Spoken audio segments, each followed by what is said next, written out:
শত চেষ্টা করেও ফজরের সময় উঠতে পারি না।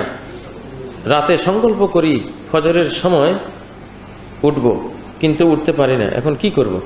আমি বুঝি না, এই আধুনিক যুগে যেখানে আপনার মোবাইলে অ্যালার্ম আছে, ঘড়িতে অ্যালার্ম আছে, আইপ্যাডে আছে, কম্পিউটারে আছে, আপনি সাউন্ড কানের কাছে কান ফাটা আওয়াজ দিয়ে আপনি করতে পারেন।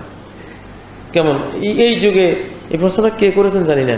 উনি কি আধুনিক যুগের মানুষ না? হ্যাঁ, 100 বছর আগের মানুষ। এখনকার যুগে এই ওজর চলে না। ফজরের জামাত পাই না, ঘুম থেকে না জাগার কারণে এইটা ওজর এই যুগে চলে না। আপনি আপনার উপরে যেই যুগে আল্লাহ তাআলা যে নেয়ামত দিয়েছেন সেই নেয়ামত ব্যবহার করে আপনি আপনার আখিরাতের কাজগুলি সাজিয়ে নেবেন, এটা আপনার কর্তব্য। আর রাত 12টা 1টা ঘুমাবেন না, 9টার দিকে ঘুমিয়ে পড়বেন, 10টার মধ্যে ঘুমিয়ে পড়বেন। নবী সাল্লাল্লাহু আলাইহি সাল্লামের সারা জিন্দেগির সুন্নাত ছিল 9টা 10টার মধ্যে ঘুমিয়ে পড়া। এই যে আলোগুলি আমাদের দেহের ভিতর ঢুকতেছে, আলোগুলি আপনি দিনের 12 ঘন্টা আলো ঢুকাইলেন, রাতও 12টা পর্যন্ত আলোগুলি ঢুকাইলেন, অন্ধকার ঢুকাবেন কখন? অথচ রাত আর এটা তো খুব ভারসাম্যপূর্ণ ম্যাচিং করা। এই জন্য নবী সাল্লাল্লাহু আলাইহি সাল্লাম রাত 8:30 9টায় ঘুমাই পড়তেন, একেবারে ফজর পর্যন্ত অন্ধকারে থাকতেন। অন্ধকারও আমাদের জন্য অনেক বড় জরুরি একটা উপকরণ।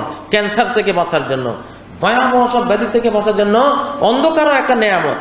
অন্ধকারও নেয়ামত।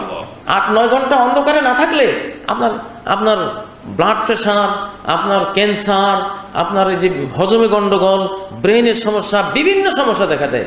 আজকাল যে সমস্যা, এগুলি মানুষ আলোর মধ্যে বেশি থাকতেছে, এটা নিয়ম না। আমাদের শিশুকালে দেখতাম 7টা 7:30 বাজতে তো ঘুমের ঝুরা নিয়ে এমন আসতো যে এশার নামাজে কি দিয়ে পড়ছি কেউ জানতাম না। এই জন্য আমরা এখনো ভালো আছি।